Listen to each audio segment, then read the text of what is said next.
मेरा उद्गम ऋषि अत्रि से जुड़ा है।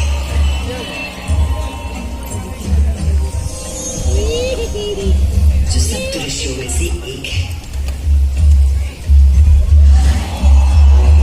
जब ऋषि अत्रि ने उज्जैन में 3000 वर्षों की कठोर तपस्या पूरी की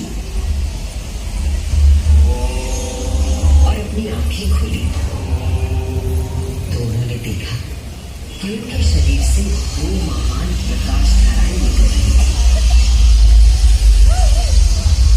पहली धारा आकाश की ओर गई और कहा जाता है कि वो चंद्रमा में परिवर्तित हो गई।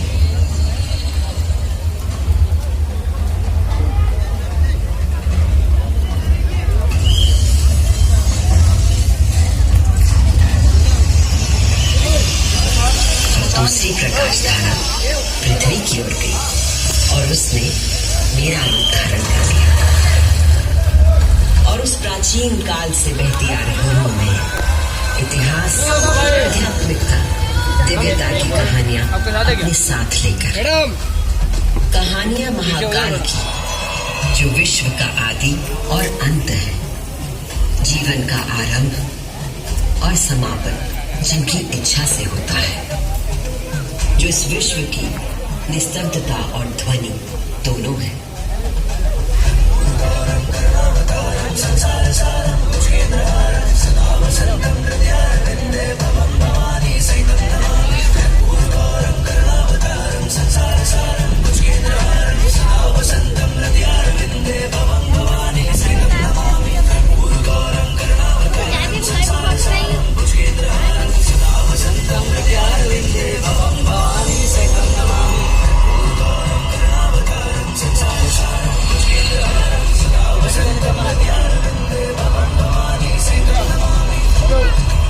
महाकाल की महागाथाएं इतनी विस्तृत है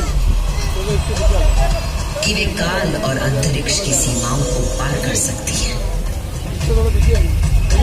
और आज मैं आपको इन कथाओं का केवल एक संक्षिप्त अंश प्रस्तुत करूंगी, केवल कुछ चुनिंदा मोती। समस्त सृष्टि महाकाल की अद्वितीय चेतना का संचार है, परंतु जिसके हृदय में स्वयं महाकाल की दिव्य चेतना प्रकट होती है, वही है मेरे तट पर स्थित उज्जैनी। स्कंद पुराण में अवंती खंड के अनुसार अवंतिका यानी उज्जैन में सप्त सागर के अस्तित्व के बारे में बताया गया है, जिनमें से एक है रुद्र सागर।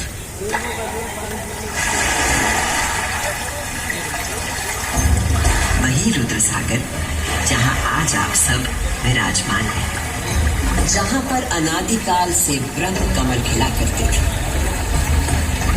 जहां मुंडों की माला का प्रक्षालन करते थे। पौराणिक प्रमाणों में मिलता है कि यदि कोई व्यक्ति अनजाने में भी इस जल का स्पर्श करता है तो 7 कुल का उद्धार हो जाता है। संत जन को मोक्ष और जीव को अकाल मृत्यु से त्राण देने हेतु अवंतिकापुरी में अवतरित देवाधिदेव महाकालेश्वर को मैं कृतज्ञ वंदन अर्पित करती हूँ। जय श्री महाकाल, जय श्री महाकाल। शुक्ला देवी आपको उन्हीं महाकाल की शिव पुराण में उल्लिखित एक गाथा सुनाती हूँ।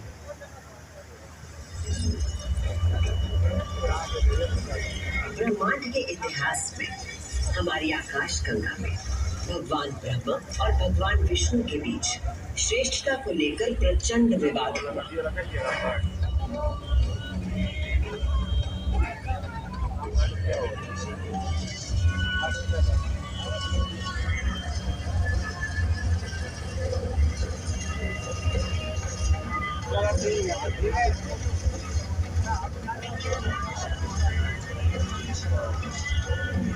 जब अपनी पराकाष्ठा तक पहुंच गए तो दोनों अपने अपने दिव्यास्त्र लेकर आपस में युद्ध करने के लिए तैयार हो गए।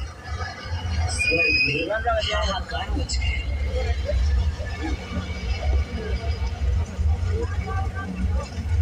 दिव्यास्त्र चलने से संपूर्ण जगत पर प्रलय का आना निश्चित था।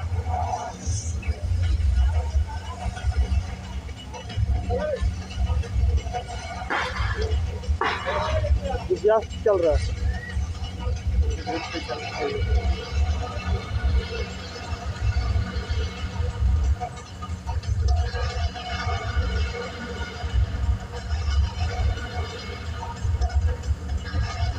सृष्टि को उनके प्रकोप से बचाने के लिए और इन दोनों के विवाद को रोकने के लिए भगवान शिव को माया रचनी पड़ी और अकस्मात अग्नि की ज्वालाओं से लिपटा हुआ एक महान अग्नि स्तंभ आकर स्थापित हो गया, जिससे दोनों देवताओं के दिव्यास्त्र स्वयं ही शांत हो गए।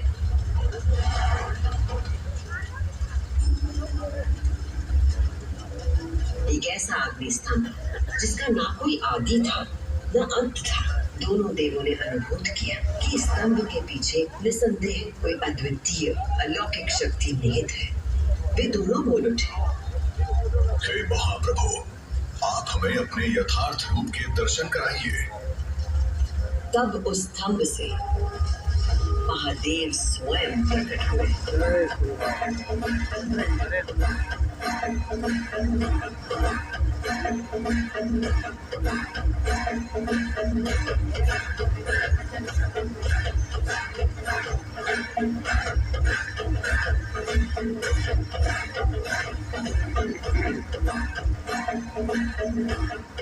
उस दिव्य और विराट रूप के पंचमुख थे और प्रत्येक मुख में तीन नेत्र प्रकाशित हो रहे थे। उनके भाल पर चंद्रमा का मुकुट था और मस्तक पर जटा। उनका कंठ नीला था और उनकी 10 भुजाएं थी। उनके अंग समस्त आभूषणों से सजे थे। उनके मस्तक पर भस्म का त्रिपुंड था।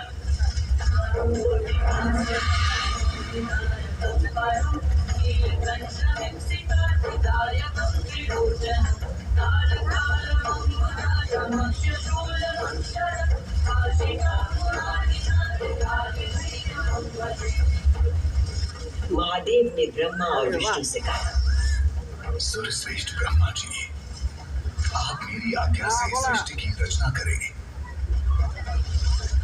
और सूर्यश्रेष्ठ विष्णु जी, आप चर अचर जगत का पालन करें। मैं ही सृष्टि का पालन करने वाला और मैं ही सृष्टि का संहार करने वाला हूँ।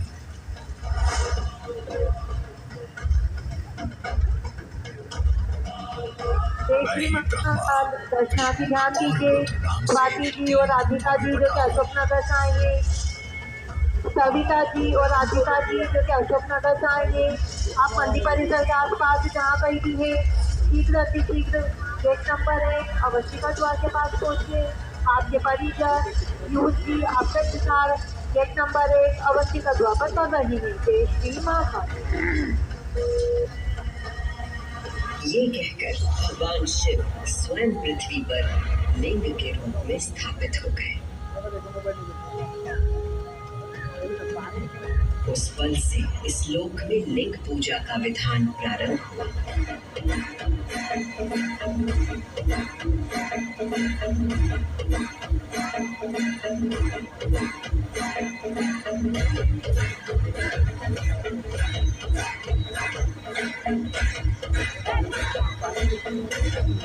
अभी आपने सुनी वो गाथा कि किस प्रकार भगवान शिव ने लिंग का रूप धारण किया। अब मैं सुनाती हूँ उज्जैन में महाकालेश्वर के प्रकट होने की कथा। उज्जैन नगरी में नित्य वेदों का अध्ययन करने वाले एक ब्राह्मण दिया करते थे। उनका नाम वेदप्रिय था। वेदप्रिय प्रतिदिन पार्थिव शरीर बनाकर उसकी पूजा करते थे।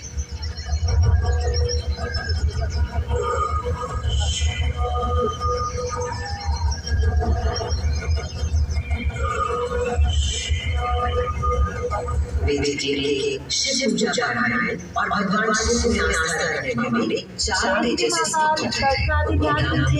राधिका जी और सविता जी जो कि अशोकनगर से आएंगे। राधिका जी और सविता जी जो कि अशोकनगर से आएंगे। आप मंदिर परिसर के आसपास चल रही टिकट 1 नंबर 10 एटीकेट के पास पहुंचे। आपके परिजन पीयूष जी आपका इंतजार गेट नंबर 10 पर कर रहे हैं। प्रकाशित हो रहेगी। उसी समय दूषण नाम का एक प्रजापति ब्रह्मा के पास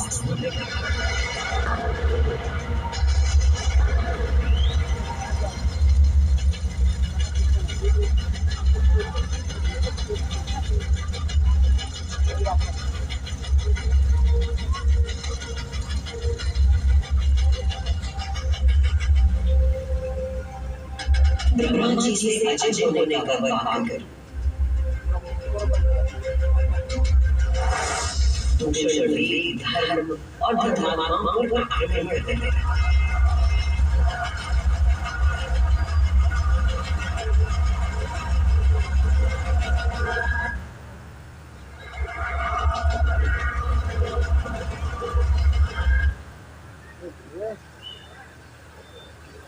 कौन आला